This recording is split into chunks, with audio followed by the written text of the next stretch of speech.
एक नई सुबह की सुनहरी रोशनी आहिस्ता आहिस्ता आसमान पर फैल रही थी और दो नन्हे मुसाफिर अपने ख्वाबों का सफर शुरू करने वाले थे। ये थे सामी और यारा, जिनके दिल में दुनिया देखने की ख्वाहिश और आंखों में चमकते ख्वाब बसते थे। आज उनका सफर खूबसूरत शहर इस्तांबुल की तरफ था।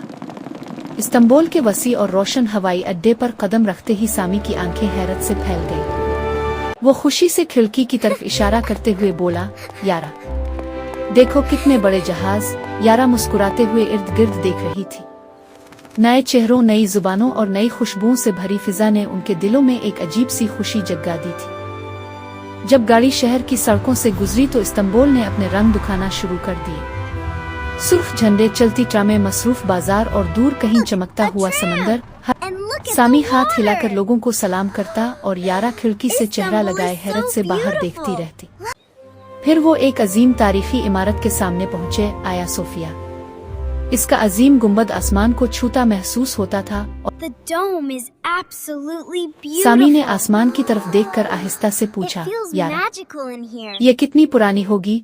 यारा ने मुस्कुरा कर जवाब दिया, शायद इसने बहुत से लोगों के ख्वाब देखे होंगे। दोनों खामोशी से इस अजमत को महसूस करते रहे। शाम के वक्त गलियों में गर्म समत और भुने हुए मकई की खुशबू फैल गई। सामी ने एहतियात से एक नवाला लिया और उसकी आंखें खुशी से चमक उठी, जबकि यारा हंसते हुए बोली, ये तो बहुत मजेदार है। इस्तांबुल के जायके भी उनके दिलों में बसने लगे थे। बाद में वो बास्फोरस की जादुई शाम देखने फेरी पर खड़े थे। समंदर की ठंडी हवा उनके चेहरों को छू रही थी। सीगल परिंदे आसमान पर उड़ रहे थे और सूरज आहिस्ता आहिस्ता पानी में डूब रहा था। सामी ने अपने बाजू फैलाए और कहा, ऐसा लगता है हम हवा में उड़ रहे हैं। यारा ने मुस्कुरा कर जवाब दिया, दुनिया वाकई कितनी खूबसूरत है।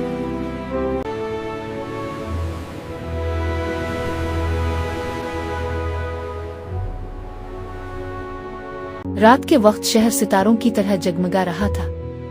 मसाजिद की रोशनियां और पानी पर चलती कश्तियों की हल्की चमक एक जादुई मंजर बना रही थी। अगली सुबह नर्म रोशनी और खामोश गलियों ने उन्हें एक नई ताजगी दी। ग्रैंड बाजार में दाखिल होते ही रंगों की दुनिया उनके सामने आ गई। चमकते चिराग, खुशबूदार मसाले और खूबसूरत कालीन, हर चीज में एक कहानी छपी हुई थी। इस्तांबुल की सकाफत और खूबसूरती हर चीज से जाहिर थी, चाहे वो कोई तारीखी इमारत हो या दिलकश कैफे। एक छोटे से खूबसूरत कैफे में उन्होंने शाम की चाय पी और जब सामी ने टर्किश डिलाइट चखी तो वो हैरान रह गया। वो वाकई बहुत मजेदार थी। मस्जिद सुल्तान अहमद, जिसे नीली मस्जिद भी कहा जाता है, के सहन में उन्हें खामोशी का एक खूबसूरत सबक मिला, जहां सुकून की एक नरम सी लहर दिल को छू जाती थी। ऊंचे गुंबदों के साए तले खड़े होकर उन्हें महसूस हुआ जैसे वक्त भी चंद लम्हों के लिए ठहर सा गया। शाम को शहर की एक छत पर बैठकर वो आसमान के बदलते रंग देखते रहे। सामी ने पूछा, यारा अगला सफर कहाँ होगा? यारा ने मुस्कुरा कर जवाब दिया, जहाँ हमारे ख्वाब हमें ले जाएं।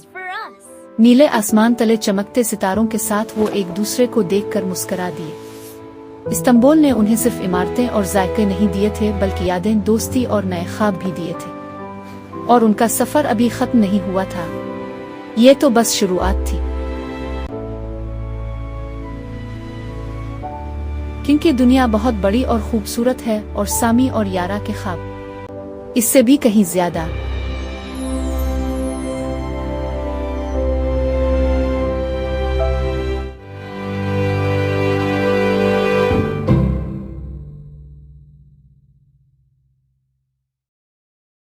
Friends, which city should we explore next? Tell us in the comments. We can't wait to read your ideas. Thanks for watching our adventure. Don't forget to like, share, and subscribe for more magical journeys. Follow for more.